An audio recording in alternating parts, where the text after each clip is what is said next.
پاکستان کے لوگوں نے یہیں رہنا ہے, ہماری اچھی بری چیزیں اسی ملک میں ہیں, ہمیں ایک دوسرے کے ساتھ گلی محلوں شہروں میں رہنا پڑے گا, کچھ چیزوں پہ اگریمنٹ ہو جائے تو اس سے خوشائن بات کیا ہوگی. عادل, آپ کی جانب آؤں گی, آپ کیا دیکھ رہے ہیں سیاسی اور معاشی استحکام کے لیے اب ڈائیلاگ کتنے ضروری ہیں, اور خاص طور پر آپ دیکھ رہے ہیں کہ اس سمت میں کوئی مثبت پیش رفت ہو رہی ہے, خاص طور پر جو موجودہ حکومت ہے کوئی اقدامات کر رہی ہے؟ دیکھیں, سب سے پہلے تو یہ سمجھنے کی جو ڈیبیٹ اس پہ ہو رہی ہے کہ آئی ایم ایف جو ہے یہ سابق وزیر اعظم سے انہوں نے ملاقات کیوں کی, کیوں انہوں نے ضرورت سمجھی کہ وہ ان کے پاس گئے, اور اس پہ انفارچونیٹلی ابھی بھی دونوں فریقین کی جانب سے سیاست ہو رہی ہے. ایک فریق یہ کہہ رہا ہے دیکھا جی ہماری امپورٹنس ہے, ہمارے پاس آئے ہیں, دوسرا کہہ رہا ہے جی یہ تو ان کا روٹین کا کام تھا, انہوں نے جانا تھا. آئی ایم ایف کا جو پروگرام ہے 9 مہینوں پر جو محیط ہے, اس میں سے صرف 40 دن موجودہ حکومت کے پاس ہیں. یعنی عام طور پہ آئی ایم ایف جب بات کرتا ہے تو وہ نگران حکومتوں سے نہیں کرتا, بلکہ وہ مینڈیٹڈ حکومت جو ہوتی ہے اس سے کرتا ہے, اور اس میں اس کو پالیسیوں کا تسلسل بھی چاہیے ہوتا ہے, کیونکہ اس نے اپنی رقم واپس لینی ہے. اگر وہ ریفارمز نہیں ہوں گی, اگر وہ رقم جنریٹ کرنے کی صلاحیت اس ملک میں نہیں ہوگی تو اس کو واپس کیسے ملے گی. تو 40 دن موجودہ حکومت کے پاس تھے, اور اس کے علاوہ 90 دن جو ہیں وہ نگران سیٹ اپ کے پاس ہیں. باقی 4.5 مہینے کا وقت بنتا ہے, وہ اگلی آنے والی حکومت ہوگی. تو اس وقت جو میجر پولیٹیکل پارٹیز ہیں ان کے ساتھ ان کا جو ملنا ہے یہ ان کا کام ہے جو انہوں نے کیا ہے, اور اس میں صرف ان کی رقم کی واپسی ہی نہیں ان کا کنسرن, ان کی کریڈیبلٹی کا مسئلہ بھی ہے. یعنی آئی ایم ایف جب کسی ملک کو کلیئرنس سرٹیفکیٹ دے دیتا ہے, آج کے دور میں آئی ایم ایف کا جو پروگرام ہے یہ کلیئرنس سرٹیفکیٹ ہے, تو اس کے بعد دنیا نے, مالیاتی اداروں نے اپنے فیصلے لینے ہوتے ہیں, تو یہ ان کی ساکھ کا بھی معاملہ ہے. اس نے اپنا ہوم ورک مکمل کیا ہے, اور اس کو میں سمجھتا ہوں کہ ہم نے پہلے بھی سیاست کھیلا, تو اب بھی سیاست جو ہے وہ نہ کھیلا جائے. جہاں تک معاملہ سیاست دانوں کے بیٹھنے کا, گرینڈ نیشنل ڈائیلاگ کا, یہ ہمیشہ بات ہوتی رہی ہے, اور اس میں صرف جو سول سائڈ دی ہیں بلکہ اس میں جو ملٹری لیڈرشپ ہے, آپ گزشتہ چند برسوں سے دیکھیں تو اس پہ وہ بات کرتے آئے ہیں, اس کی اہمیت پر بات کرتے ہیں, لیکن یہ الٹیمیٹلی تو سیاستدانوں نے کرنا ہے جو ایک دوسرے کی طرف دیکھنے کے روادار نہیں ہیں. یہ باتوں سے نہیں ہوگا, اس کے لیے کمپرومائز کرنا پڑے گا, اس کے لیے گیو اپ کرنا پڑے گا. دیکھیں جو میثاق جمہوریت ہوا تھا تو 2 ایسی جماعتیں جو ماضی کی ایک دوسرے کی بدترین دشمن تھیں, لیکن جب انہوں نے کمپرومائز کیے, بیٹھے اور ایک دوسرے کی چیزوں کو تسلیم کیا, اس کے بعد جا کر وہ میثاق جمہوریت ہوا, اور اس کے بعد جا کے آئینی اگر آپ کو پسند نہیں ہے تو اس کا مطلب یہ نہیں ہے سعد رسول صاحب کہ وہ اچھی وہ اگر آپ کو پسند نہیں ہے یا آپ کو ایک چیز پسند ہے تو اس کا یہ مطلب نہیں ہے کہ وہ اچھی ایگزامپل ہے یا نہیں ہے, لیکن وہ ایک میثاق جمہوریت ہوا نا, 2 سیاسی جماعتیں بیٹھی نا, درست, ایک ان کے درمیان چارٹر ہوا نا. میں یہ مثال دے رہا ہوں, اس کے اچھے یا برے ہونے کی مثال نہیں دے رہا. تو اس میں دیکھیں ایک دوسرے کو انہوں نے برداشت کیا, اس کے بعد آئین سازی تک کر لی ان جماعتوں نے جو ایک دوسرے کے ساتھ بیٹھنے کے لیے تیار نہیں تھے. یہ تو ملک کی قومی سلامتی کا معاملہ ہے, یہ معیشت کا معاملہ ہے. اب سب کو مل بیٹھنا ہوگا, مل بیٹھنے کے لیے کمپرومائز کرنے ہوں گے. یہ ابھی ایک جماعت جو یہ کہہ رہی ہے کہ میرے سے کوئی بات نہیں کرتا, یہ وہی جماعت, ان کے جو سربراہ ہیں وہ کسی سے بات کرنے کے لیے تیار نہیں تھے. ان کو جب کہا گیا تھا کہ 25 مئی کو نہ نکلیں سڑکوں پہ, معاملات سیٹل ہو جائیں گے, معاملات الیکشن کی طرف جائیں گے, اس وقت یہ کہہ رہے تھے نہیں جی میں 5-6 دن انتظار نہیں کر سکتا. اس کے بعد جب یہ مذاکرات ہو رہے تھے پارلیمان میں اب سے چند ہفتے پہلے تک, تو ان کے اپنے مذاکرات کرنے والی ٹیم جو تھی 3 رکنی, اس کے لوگ سر پکڑ کے بیٹھ گئے تھے کہ 1 مہینے کے لیے انتظار کرنے کے لیے جو ہیں ان کے سربراہ تیار نہیں تھے. تو اس کے بعد پھر جو نتیجہ نکلا جو انہوں نے بھگتا, تو اس کے بعد اب وہ کہہ رہے ہیں کہ میں سب سے بات کرنے کے لیے تیار ہوں. اس کے لیے اپنی اناؤں سے باہر نکلنا ہوگا, ملک کے لینس سے دیکھنا ہوگا, ووٹر کے اور اپنی مقبولیت کے لینس سے نہیں دیکھنا ہوگا. جی ٹھیک ہے. حسن میں آپ کی جانب آؤں گی, آپ کیا دیکھ رہے ہیں اگر الیکشن جو ہیں بر وقت نہیں ہوتے ہیں تو آپ دیکھ رہے ہیں مستقبل میں یہ جو معاہدہ ہوا ہے آئی ایم ایف کا, کیا آپ دیکھ رہے ہیں اس کے کیا امپیکٹ ہوں گے اگر یہی جو نگران سیٹ اپ اگر پرولونگ ہوتا ہے تو؟ دیکھیں اس میں 2 چیزیں ہیں. ایک تو یہ کہ جو آئی ایم ایف کا وفد پاکستان کی جو ہے وہ 3 بڑی سیاسی جماعتوں کے قائدین سے ملاقاتیں کر رہا ہے، اب بلکہ میرے خیال میں کل مکمل ہو چکے. یہ بنیادی طور پہ اس لیے نہیں کر رہا کہ کسی کو دکھاوے کے لیے جائیں، یا وہ اس لیے چاہتے ہیں کہ جو قرض دیتے ہیں وہ یہ اندازہ لگا رہے ہیں کہ قرض کی واپسی بھی ہونی ہے. اور جو بھی حکومت آتی ہے، چاہے وہ مسلم لیگ نون کی ہو، پاکستان پیپلز پارٹی کی ہو یا پی ٹی آئی کی ہو، جو انتخابات میں کامیاب ہوتی ہے، تو کیا وہ ہم جو کمٹمنٹ لینا چاہ رہے ہیں تو وہ یہ پارٹیاں دے رہی ہیں، یہ کنفرم کر رہی ہیں. اور پھر آپ کو یاد ہوگا گزشتہ سال اس کو بھی عوام اب یاد، کیونکہ 48 گھنٹے تک عوام بھول جاتی ہے کس نے کیا کیا، لیکن یہ تو بڑے اہم سی مسئلے ہیں، یہ تو کوئی یاد بھی نہیں رکھ سکتا، جو بھول بھی نہیں سکتا. یاد رہیں گی، تاریخ جو ہے بتائے گی کہ جب آپ کو اقتدار سے ہٹایا گیا تو کس طریقے سے آپ نے اپنے اقتدار کی خاطر جو ہے آئی ایم ایف کو خطوط لکھے تھے. اور آپ کو یاد ہوگا وہ محسن لغاری صاحب کی، شوکت ترین صاحب کی اور جھگرا صاحب کی، وہ جو تیمور جھگرا صاحب کی وہ جو ٹیلی فونک کال لیک ہوئی تھی، جس میں انہوں نے یہ کہا تھا کہ آپ چھوڑیں جی، دیکھیں ہمارے ساتھ کیا کر رہے ہیں، ہم ریاست کو سائٹ پر رکھ دیں، صرف اقتدار کی خاطر آپ آئی ایم ایف کو لکھ دیں کہ ہم آپ کی کمٹمنٹ پوری نہیں کر سکتے. اور اس میں بار بار محسن لغاری صاحب اس بات کو دہرا رہے تھے. تو پھر ریاست کہاں سٹینڈ کرے گی؟ تو وہ کہہ رہے تھے چھوڑیں آپ ریاست کو، آپ جو ہے آئی ایم ایف کو جو ہے خط لکھیں. اس وقت سے لے کے آج تک کہاں پہ اتار چڑھاؤ آئے، کہاں پر پاکستان تحریک انصاف کی سیاست کری رہی، کہاں پر آئی ایم ایف کی مشکلات کا سامنا کرنا پڑا پاکستان کو، اس غریبوں کو، یہ جو غریبوں کا ملک ہے، غریب کس طریقے نہج پر پہنچ گئے. اور اس وقت اگر یہ لیٹر لکھتے، اگر اتنا ہی ان کے درد تھا غریبوں کا کہ جو مسئلہ جو بھی ایشو ہے ہم اقتدار میں نہیں رہے، لیکن آپ آئی ایم ایف کے معاملات کو آگے لے کے چلیں موجودہ حکومت کے ساتھ، اور پھر اس طریقے سے معاملات کو لے کے چلتے. وہ الگ بات ہے کہ مفتاح اسماعیل صاحب اس ٹائم وفاقی وزیر خزانہ تھے، انہوں نے بھی کوشش کی، پھر آپ اسحاق ڈار صاحب آئے، معاملہ غلطیاں ہوئیں، پھر آپ وہ تسلیم بھی کر رہے ہیں انڈائریکٹلی کہ کہاں کہاں غلطیاں ہوئیں، لیکن بنیادی طور پہ کردار تو انہی کا تھا، پاکستان تحریک انصاف کا، جہاں سے خط لکھا گیا تھا. اور اب کل جب آئی ایم ایف کا وفد ان سے ملاقات کر رہا تھا تو آپ اندازہ کریں ان میں سے 2 شخصیات تو میں نے بھی دیکھی وہاں پر موجود تھیں. تو اب وہ کس منہ سے بیٹھے ہیں کہ ایک طرف ان کو خط لکھ رہے تھے کہ آپ جو ہے ہم کمٹمنٹ پوری نہیں کر سکتے، آپ ان سے الگ ہو جائیں، اور دوسری طرف کل آپ ان کے ساتھ بیٹھے تھے. میری اطلاع یہ ہے کہ کل انہوں نے مجبوراً جب آئی ایم ایف نے کہا کہ آپ نے بھی ہمارے ٹارگٹ پورے نہیں کیے، کہ 75 بلین کا آپ نے خسارہ لگ بھگ بتایا تھا، پھر کس طرح آپ جو ہے وہ 1350 بلین تک لے گئے، شاید 19-20 کا جو ہے وہ فیگر کا ہو سکتا ہے، 750 بلین کا تھا یا کتنا. تو کہاں پر آپ جا کے تقریباً 100 گنا آپ زیادہ خسارہ کر بیٹھے تھے، وہاں پر بھی آپ کا معاملات طے نہیں ہوئے تھے. تو کل بھی میری اطلاع یہ ہے کہ انہوں نے پہلے اپنا رونا رویا ہے. اچھا ہوتا کہ کل وہ رونا روتے کہ ہم نے کہاں غلطیاں کی، کم ہم امریکہ کو گالیاں نکالتے تھے اور پھر امریکہ سے بھیک مانگتے رہے، کہاں پر ہم جو ہے وہ سانیہ 9 مئی کی پلاننگ کس طرح کی گئی، منصوبہ سازی کس طرح کی گئی، اور وہ چیئرمین صاحب کے پاس گئے اور امریکہ کے غلامی کا بھی نعرہ لگایا گیا. اب وہ بھی اچھا ہوتا کہ آئی ایم ایف کو وفد کو بتاتے کہ اسی طرح کی ہم نے منصوبہ سازی اور پلاننگ ہم نے آئی ایم ایف سے چھٹکارے کے لیے نہیں کی تھی، ہم نے غریبوں کو مزید مارنے کے لیے ہم نے خط لکھا تھا. اچھا ہوتا وہ ان کو آئی ایم ایف کو وفد کو بتاتے. اب تو خیر وہ چلے گئے، امید ہے جو ہے وہ کامیاب ہوں گے، کیونکہ تمام جماعتوں نے کسی حد تک یہ تو اتفاق رائے ہے کہ یہ آئی ایم ایف سے ہمیں جانا چاہیے 9 ماہ میں جو مرضی ہو. اب بات آتی ہے کہ کیا 9 ماہ بعد یہی حکومت ہوگی یا نگران سیٹ اپ ہوگا یا الیکشن ہوں گے یا نہیں ہوں گے؟ دیکھیں کچھ چیزیں ہیں، جب یہ معاملہ کلیئر ہو جائے گا تو پھر آپ کہہ سکتے ہیں کہ پھر الیکشن بھی ہو جائیں گے. دیکھیں ایک سوچ تو جو ابھی کچھ عرصہ پہلے میں نے آپ کے سامنے رکھی تھی کہ ایک سوچ تو یہ مسلم لیگ نون پاکستان پیپلز پارٹی میں طے پائی جاتی ہے کہ 90 دن کے اندر الیکشن، یعنی 6 نومبر میں یا 10-11 نومبر تک الیکشن ہو جائیں گے. اگر 4-5 دن پہلے اسمبلیاں توڑتے ہیں 9 یا 10 یا 11 تاریخ کو، ایک آدھ دن پہلے، تو پھر تو 90 دن کے اندر الیکشن ہو جائیں گے. یہ تو ایک سوچ پائی جاتی ہے اور قانونی اور آئینی طور پہ بھی ایسے ہے.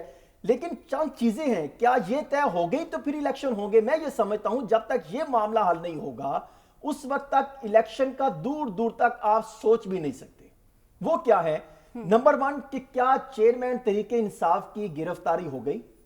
کیونکہ سانیہ 9 مئی کوئی عام روٹین کا سانیہ نہیں ہے جس کو بھول جائیں. بالکل. نمبر 2 ملٹری کورٹ سے متعلق جو معاملات ابھی جو ہے وہ کافی ڈیلے کر دیا، غیر معین مدت تک کے لیے چلا گیا. اس میں آپ کو یاد ہوگا کہ جسٹس قاضی فائز عیسیٰ اور پھر ایک اور جج صاحب نے معذرت بھی کی اس بینچ میں بیٹھنے سے. وہ بھی ایک معاملہ چل رہا ہے، کیا یہ کلوز ہو گیا، اس کا ڈیسیژن آ گیا یا یہ بھی پینڈنگ چلا رہا ہے. دوسرا 14 مئی کے حوالے سے جو انتخابات ہونے تھے وہ بھی ابھی فیصلہ نہیں آیا, اس کو بھی آپ ملحوظ خاطر رکھیں. میری نظر میں یہ پوائنٹس آتے ہیں. پھر اس کے بعد نواز شریف صاحب کے کیسز کا اخراج وہ بھی نہیں ہوا. آپ دیکھیں جو 62(1)(f) کے حوالے سے باتیں چل رہی ہیں کہ نااہلی ختم ہوگی, یہ اس پر بھی وکلا کی ہمارے ساتھ سعد رسول صاحب موجود ہیں, ہمیشہ یہ بات اٹھاتے رہے کہ اس میں بھی کچھ جو ہے وہ مختلف وکلا کی مختلف رائے ہے کہ شاید یہ ابھی آئین میں ترمیم ہونی چاہیے, پھر یہ عدالت بھی جا سکتا ہے. عدالت نے ان کو نااہل کیا کہ عدالت نے ان کو اہل کر دیا. اس میں خود جو جہانگیر ترین اور نواز شریف ہیں خود پریشان ہے کہ معاملہ کدھر کلیئر ہوتا ہے. پھر خیبر پختونخوا میں بھی کلیئرٹی نہیں ہے, ابھی وہاں پر کلیئرٹی ہونا بہت ضروری ہے. ابھی تو یہ نہیں پتا کہ یہ گروپ کس طرف جاتا ہے. ٹھیک ہے, خیبر پختونخوا میں کیا صورتحال ہے؟ حسن بالکل میں آپ سے جانوں گی, لیکن مجھے بریک کی جانب بڑھنا ہے, پھر اسی پر بات کریں گے. بریک کے بعد آپ ہمارے ساتھ رہیے گا.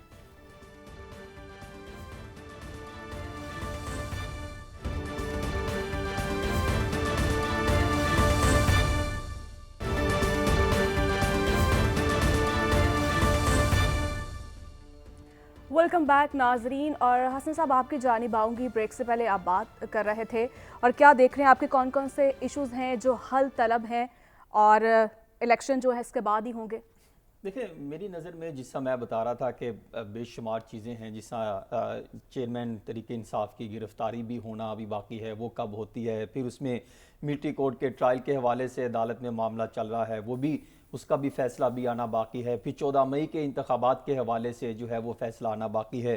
پھر 17 ستمبر کے بعد جو اہم تعیناتی ہونی ہے, اس کے بعد ہی کچھ معاملہ کلیئرٹی کی طرف آئیں گے. پھر نواز شریف کے کیسز کے اخراج کے حوالے سے اگر آپ دیکھیں تو اس پر بھی کئی چیزیں ہیں, جس طرح سعد رسول صاحب بھی اس کے حوالے سے مزید جو ہے وہ اس کے حوالے سے جو قانونی نقطہ ہے وہ کلیئر کر سکتے ہیں کہ وہ کیا اہل اور نااہلی والا معاملہ, کیا یہ دوبارہ عدالت میں جانا پڑے گا یا صرف جو ترمیم کر دی اس کے بعد نااہلی ختم ہو جائے گی, کیا آئینی ترمیم کی ضرورت ہوگی. اس پر بھی یہ وکلا مختلف رائے رکھتے ہیں. پھر خیبر پختونخوا میں بھی مکمل طور پہ کلیئرٹی نہیں ہے. پھر تحریک جو استحکام پاکستان پارٹی جو شروع کی گئی, اس میں بھی وہ دیکھیں وہ جس طریقے سے آئے تھے, وہاں پر جو لوگ آئے اور پھر چلے گئے, پھر اس کے حوالے سے جو بتایا جا رہا تھا, بہت ساری جو باتیں چل رہی تھی, اس میں بھی ابھی وہ معاملہ کلیئرٹی کی طرف نہیں آیا. پھر جو کراچی میں آپ نے دیکھا کہ ابھی کچھ دن قبل وہاں پہ کچھ بینرز لگے تھے, تو وہاں پر بھی پاکستان پیپلز پارٹی کو اس جماعت کی طرف سے اب کافی جو ہے وہ مشکلات کا سامنا ہے. وہ چیز بھی وہ چاہتے ہیں کہ کلیئر ہو. پھر مسلم لیگ نون اور پاکستان پیپلز پارٹی میں سیٹ ایڈجسٹمنٹ کے ساتھ ساتھ بہت سارے معاملات چل رہے ہیں. پھر نواز شریف صاحب چاہتے ہیں ایک دفعہ دوبارہ وہ پرائم منسٹر کا جو ہے وہ عہدے پر آئیں اور پھر اس کے بعد 5-6 ماہ کے بعد جو ہے وہ اقتدار چھوڑ دیں یا کسی اور کو لے آئیں. اس پر بھی ابھی پی ڈی ایم اور اتحادی جماعتوں میں مشاورت جاری ہے. اس طرح کے کچھ تو معاملات ہیں. اس کے بعد ہی پھر آپ دیکھ سکتے ہیں کہ الیکشن کی طرف جائیں گے.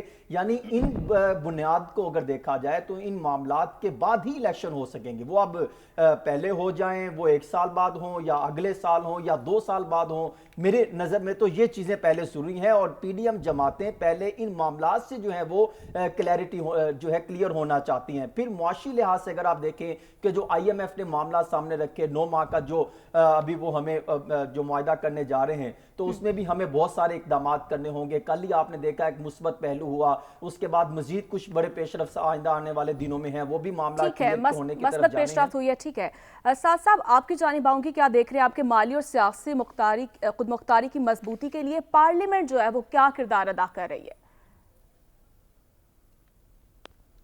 دیکھیے یہ تو مجھے نہیں پتا کہ پارلیمنٹ پاکستان کی سیاسی خود مختاری کے لیے کیا کام کر رہی ہے. میرا خیال ہے کہ اس جواب کو ڈھونڈنے کے لیے پاکستان کی تاریخ کی کتابیں عدیل ولایت صاحب کھنگال سکتے ہیں, جس میں سے ضرور کوئی اس طرح کا کام وہ نکال کے لائیں گے جس میں پارلیمنٹ کچھ پولیٹیکل خود مختاری کے کام کر رہی ہے. میں اس سے ناواقف ہوں. لیکن میں جو حسن صاحب نے جو بات کی, میں اس پہ آپ کی اجازت سے ایک لمحہ لوں گا. انہوں نے میری کاؤنٹ کے لحاظ سے کوئی 12 چیزیں بتائیں. عمران خان صاحب کا اریسٹ, نواز شریف صاحب کا واپس آنا, ان کی ڈسکوالیفیکیشن ختم ہونا, سی جے پی کا چینج ہونا چیف جسٹس پاکستان کا, کے پی کے معاملات ختم ہونا, آئی پی پی کے کو معاملات ختم ہونا, کراچی کو کسی طریقے سیٹل کرنا, سیٹ ایڈجسٹمنٹ ہونا, آئی ایم ایف سے بات ہونا, جس کے بعد یہ الیکشنز ہوں گے.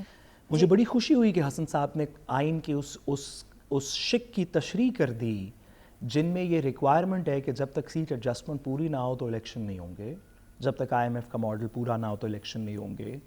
اس شک کی بھی انہوں نے بڑی اچھی تشریح کی آئین کی کہ جب تک نواز شریف صاحب وزیر اعظم نہیں بن سکتے تب تک الیکشن نہیں ہوں گے، جب تک عمران خان صاحب ڈسکوالیفائی نہیں ہو جاتے الیکشن نہیں ہوں گے. اور وہ جو پرووائزو ہے آئین کے اندر موجود، جو اس کے نیچے لکھا ہوا ہے کہ جب تک یہ دیگر معاملات ٹرائلز پورے نہیں ہوں گے، جب تک پارٹی کے لوگ پوری طرح آپس میں سیٹ ایڈجسٹمنٹ نہیں کر لیتے، پنجاب کسی کو تب تک الیکشن نہیں ہوں گے. میں نے آئین کا حوالہ ہی نہیں دیا. آئین کی تو میں نے بات کی، آئین کے مطابق تو 90 دن میں الیکشن ہونا ضروری ہے، لیکن میں بتا رہا ہوں کہ جو اتحادی حکومت یہ چاہتی ہے کہ جب تک یہ معاملہ حل نہیں ہو. میں نے آپ کی بات سنی جی حسن صاحب، میں نے آپ کی بات سنی، سب لوگوں نے بھی سنی. گزارش یہ ہے کہ آپ سے پوچھا گیا تھا، اور ویسے بھی پاکستان میں سوال پوچھنا چاہیے کہ الیکشنز کب ہوں گے. الیکشنز کب ہوں گے ایک آپ کی، میری، نواز شریف صاحب کی، مریم صاحبہ کی، عمران خان صاحب کی، زرداری صاحب کی پرسنل چوائس کا سوال نہیں ہے. یہ ایک آئین کا سوال ہے کہ الیکشن کب ہوں گے. نہ آپ کی مرضی پہ ہو سکتے ہیں، نہ میری مرضی پہ ہو سکتے ہیں، نہ کسی اور کی مرضی پہ ہو سکتے ہیں. ہم یہاں پہ دو باتیں کر رہے ہیں. ایک آپ نے درست فرمایا کہ پی ڈی ایم کی لوگوں کی پلاننگ کیا ہوگی، لیکن ہم بات ایفیکٹولی یہ کرنا چاہتے ہیں کہ پاکستان کے ریاست کے سسٹم میں الیکشنز کب ہوں گے. ہاں، اگر آپ یہ کہہ دیں کہ 14 مئی کا فیصلہ بھی نہیں مانا جائے گا، سپریم کورٹ کی ڈائریکشنز بھی نہیں مانی جائیں گی، اس کا کوئی کانسیکوینس بھی نہیں ہوگا، قانون سازی جس بھی طرح کی آپ کریں گے اس کو اپ ہولڈ کر دیا جائے گا. سال کیا، جب تک آئین کی ترمیم نہیں ہوگی، بھئی اسمبلیاں تو 8-10 اگست کو ڈیزالو ہو جائیں گی. اچھا، جب ڈیزالو ہو جائیں گی تو اسمبلیوں میں آج بھی آپ کے پاس 2/3 میجورٹی نہیں ہے، تو پھر انٹرم گورنمنٹ سے آئین کی ترمیم کروا کے نواز شریف صاحب کو لے کے آئیں گے. کوئی ہمیں تھوڑی ریزنیبل بات کرنی چاہیے.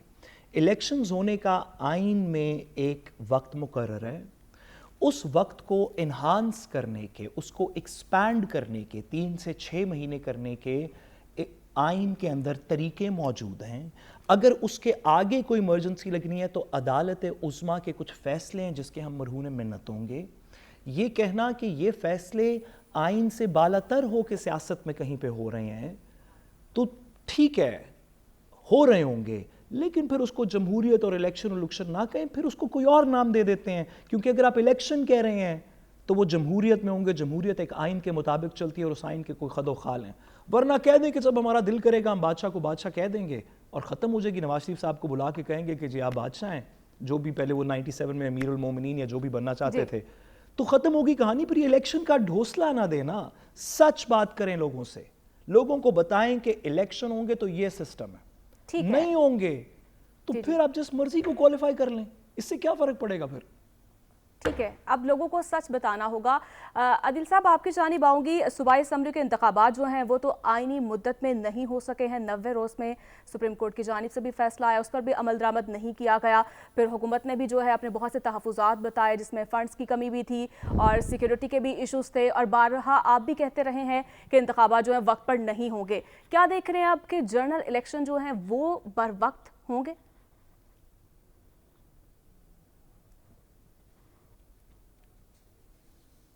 جی عادل.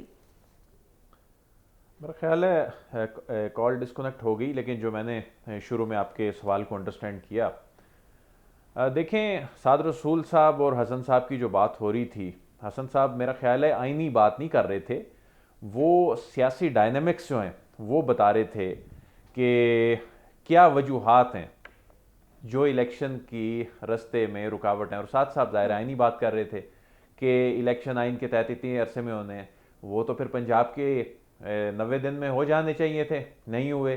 خیبر پختونخوا کے ہو جانے چاہیے تھے، نہیں ہوئے. اب یہ الیکشن بھی شہر اقتدار میں جو بات چیت سنائی دیتی ہے، جو اقتدار کے ایوانوں میں بات چیت ہوتی ہے ہمیں سنائی دیتی ہے، اس میں ابھی کلیئرٹی نہیں ہے.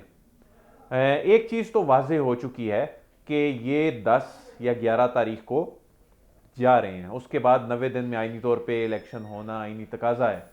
لیکن جو نگران سیٹ اپ آئے گا، جب نگران سیٹ اپ کا نام سامنے آئے گا، اگر تو وہ کوئی معاشی شخصیت ہوئی، معاشی بیک گراؤنڈ سے تعلق رکھنے والی شخصیت ہوئی، تو پھر تو اس بات کا امکان ہے، یہ کیا سرائیاں ہو رہی ہیں کہ الیکشن کچھ ڈیلے بھی ہو سکتے ہیں ملک کی معاشی صورتحال اور پالیسیوں میں تسلسل کے حوالے سے، کیونکہ جو IMF کا پروگرام ہے اس میں ایک بڑا پورشن نگران حکومت کے دور میں آنا ہے، اس کے بعد پھر اگلے 3 ساڑھے 3 مہینے 4 مہینے جو ہیں اگلی حکومت کو ملنے ہیں، تو 3 حکومتوں میں یہ تقسیم ہو رہا ہے۔ اور خود دیکھیں کہ میاں نواز شریف صاحب یعنی جن کی جماعت کی حکومت ہے، انہیں شاید یقین نہیں ہے کہ الیکشن ابھی ہو رہے ہیں۔ اگر الیکشن ہونے ہوتے، اگر ایسا ہوتا، ابھی کلیئرٹی نہیں ہے، لیکن شاید انہیں بھی کلیئرٹی نہیں ہے، تو وہ ملک میں آ چکے ہوتے۔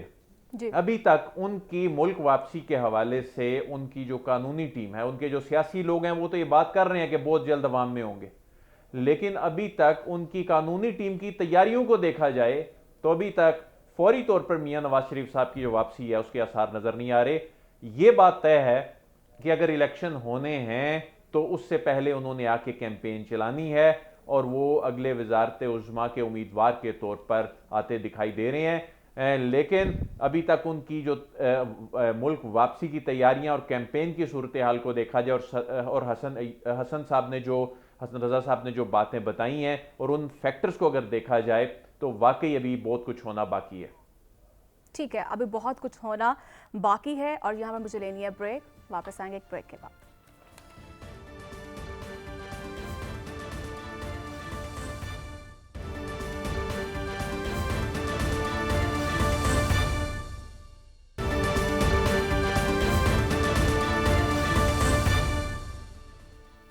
ویلکم بیک ناظرین، اور اب بات کریں گے غریبوں کی کفالت کے لیے شروع کیے گئے پروگرام بے نظیر انکم سپورٹ پروگرام کے 15 سال مکمل ہو گئے۔ 2008 سے یہ پروگرام جاری ہے، اور اس پروگرام کا بنیادی مقصد غربت کی چکی میں پسے عوام کو ریلیف فراہم کرنا ہے۔ وزیر مملکت فیصل کریم کنڈے کی جانب سے کہا گیا ہے کہ 90 لاکھ خواتین اس پروگرام سے فائدہ اٹھا رہی ہیں۔ خواتین کو کارڈز بھی دیے جائیں گے، مزید 4 بینکوں میں اکاؤنٹس بھی کھولے جائیں گے۔ 8,775 روپے ماہی بنیادوں پر منتقل کیا کریں گے۔ 7 اضلاع میں اس کے دفاتر بھی بنائے جائیں گے۔ سعد رسول صاحب، آپ کی جانب آؤں گی، کیا لگتا ہے آپ کو کہ 15 سال ہو گئے ہیں اس پروگرام کو، اور واقعی اس پروگرام سے آپ دیکھ رہے ہیں کہ غربت میں کمی ہوئی ہے؟ دیکھیے، پاکستان نے اپنے بہت کم وسائل میں سے بھی پیسے بچا کے بے نظیر سپورٹ فنڈ کے تھرو، انکم سپورٹ فنڈ کے تھرو، اور اس کے بعد احساس پروگرام کے تھرو، اور اس طرح کے دیگر جو پروونشل سوشل سیکیورٹی پروگرامز ہیں ان کے تھرو کچھ کوشش کی کہ اپنا پیٹ کاٹ کے کچھ پیسے اکٹھے کیے جائیں جو سوسائٹی میں ان لوگوں کو دیے جائیں جن کے پاس کچھ بھی نہیں، یا کھانے کے پیسے نہیں، یا رہنے کی جگہ نہیں۔ اس طرح کے تمام پروگرامز آپ کو مجھے پاکستان کی سوسائٹی انافیشلی ہائیسٹ پرسنٹیج میں دیتی ہے، پاکستان کی سوسائٹی ہائیسٹ پرسنٹیج چیریٹی کے اندر دیتی ہے، خیرات میں دیتی ہے۔ تو آپ کو، مجھے، ہم سب کو، خواہ اس پہ کسی کا نام ہو، بے نظیر صاحبہ کا نام ہو، نواز شریف صاحب کا نام ہو، کسی کا نام ہو، اس سے کوئی فرق نہیں پڑتا، غریبوں کی مدد کے تمام پروگرامز کو سپورٹ کرنا چاہیے۔ جس کی، ہم ایک ایسے ملک میں رہتے ہیں جہاں پہ 86 بچے، پچھلے سال 186 بچے پانی سے نامیسر ہونے کی وجہ سے تھر میں مر گئے۔ جس کی جیب میں جو ایکسٹرا ہے اس کو کسی کا نام دے دیں، آپ کہیں دلوں کے وزیر اعظم انکم سپورٹ پروگرام، سب کو اس کے اندر پیسے دینے چاہیے تاکہ کسی طریقے غریبوں تک پہنچے۔ ٹھیک ہے، عادل صاحب، آپ کی جانب آؤں گی، کیا دیکھ رہے ہیں آپ کے ماہانہ 3,000 روپے جو ہیں، آپ کو لگتا ہے کافی ہے گھر چلانے کے لیے، ایک فیملی کے لیے؟ دیکھیں، جس بیچارے کے پاس کھانے کے لیے روٹی نہیں ہے اس کو تو 3 مہینے بعد اگر 9,000 روپے ملیں گے اس کے لیے تو بہت بڑی بات ہے۔ لیکن آپ کا جو ٹاپک ہے، جو سوال ہے کہ کیا اس سے غربت ختم ہو سکتی ہے، دیکھیں یہ تو اسی طرح ہی ہے، یہ ہیلی کاپٹر منی، یعنی آپ ہیلی کاپٹر سے رقم پھینکیں اور ہر گھر میں وہ 3,000 روپیہ مہینہ گرے تو کیا اس سے غربت ختم ہوگی؟ اس کو ڈبل بھی کر دیں تو نہیں ہوگی، 3 گنا بھی کر دیں تو نہیں ہوگی۔ اس کے لیے جس طرح یہ ایک ٹارگیٹڈ ایک سبسڈی ہے، ایک پروگرام ہے، اسی طرح ہمیں ان لوگوں کی کیپیسٹی بلڈنگ پہ بھی رقم لگانی چاہیے۔ اس پروگرام کو کرٹیسائز نہیں کر رہے، اس سے ظاہر ہے غریبوں کا بھلا ہو رہا ہے، لیکن اگر ان کی تعلیم، ان کی کیپیسٹی بلڈنگ، ان کو ٹیکنیکل ایجوکیشن کے حوالے سے یا ان کو چھوٹے کاروبار چلانے کے حوالے سے اگر قرضہ دینے پہ یہ رقم لگائی جائے، کیونکہ یہ 3 مہینے میں تقریباً 81 ارب روپے سے زائد رقم جو ہے حکومت کو یہ لگانی پڑتی ہے، 90 لاکھ خاندان ہیں، تو ان کو اگر ان خاندانوں کو اس طرح سے انگیج کیا جائے تو پھر تو غربت ختم ہو سکتی ہے۔ ادروائز اس انداز میں رقم دینے سے آپ ان کا عارضی اور کچھ بہت مختصر سا یعنی ایک ریلیف تو ان کو دے رہے ہیں اتنا مختصر امپیکٹ کے ساتھ، لیکن اگر ان پر واقعی احسان کرنا ہے کسی حکومت نے، نظام نے، تو اس کے لیے ان کو ایک بڑے پلان کے ساتھ ان کو کاروبار شروع کرانے ہوں گے، ان کی کیپیسٹی بلڈنگ کرنی ہوگی، ان کو ٹیکنیکل ایجوکیشن دینی ہوگی۔ ادروائز اس کی 4 گنا بھی رقم آپ بڑھا دیں گے تو غربت ختم نہیں ہو سکتی۔ جی ٹھیک ہے حسن، آپ کی جانب آؤں گی۔ جس طرح سے عادل صاحب نے کہا کہ یقیناً اب جو ہے اب کچھ ایسا کام کرنا ہوگا، ایسے منصوبے لگانے ہوں گے جس سے عوام کو فائدہ ہو، ہنرمندی میں اضافہ ہو، تو اب کیا دیکھ رہے ہیں کہ حکومت جو غریب گھرانوں کو ہنرمند بنانے کے لیے کچھ اقدامات کر رہی ہے؟ دیکھیں، اگر اس پروگرام کی بات کی جائے تو پروگرام تو بہت اچھا ہے، لیکن کیا اچھا ہوتا کہ وہ بھیک کے بجائے روزگار جو ہے وہ لوگوں کی طرف لاتے، روزگار کی طرف لے کر آئیں، چھوٹے چھوٹے قرضے دے، جس قوت کا ہمارے پاس ایک مثالی پروجیکٹ ہے اس کی طرز پر کام شروع کریں۔ یہ پیسہ اگر ان کے ساتھ لے کر چلیں تو یہی خاندان ہے، اگر ان کو شارٹ ٹرم پہ قرضے دیے جائیں اور وہ خود اپنا روزگار شروع کریں، ان کے وہ سلائی مشینوں کے معاملات اور بے شمار پروجیکٹ ہیں، ان پر کام شروع کیا جائے تو وہ اپنے پاؤں پر کھڑے ہو سکتے ہیں۔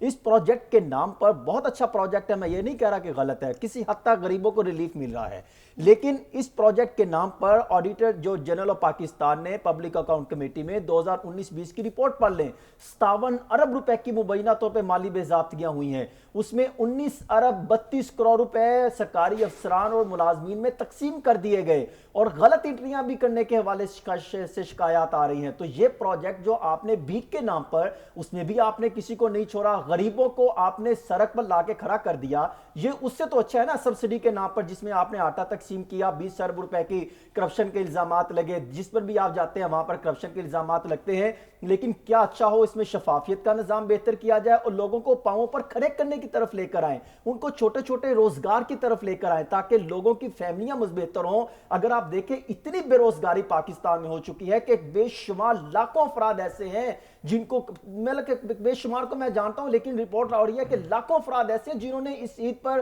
قربانی نہیں کی اور ان کے گھروں میں کسی نے گوشت تک نہیں دیا۔ یعنی شرم کا مقام ہے اور ہم جو ہے وہ کسی جگہ پر سٹینڈ نہیں کرتے۔ شرم آتی ہے کہ اس شہر میں ہم ہیں کہ جہاں بھیک نہ ملے تو لاکھوں لوگوں کا گزارا بھی نہیں ہوتا۔ کر سکتا ہوں آپ کی اجازت سے؟ جی سعد صاحب۔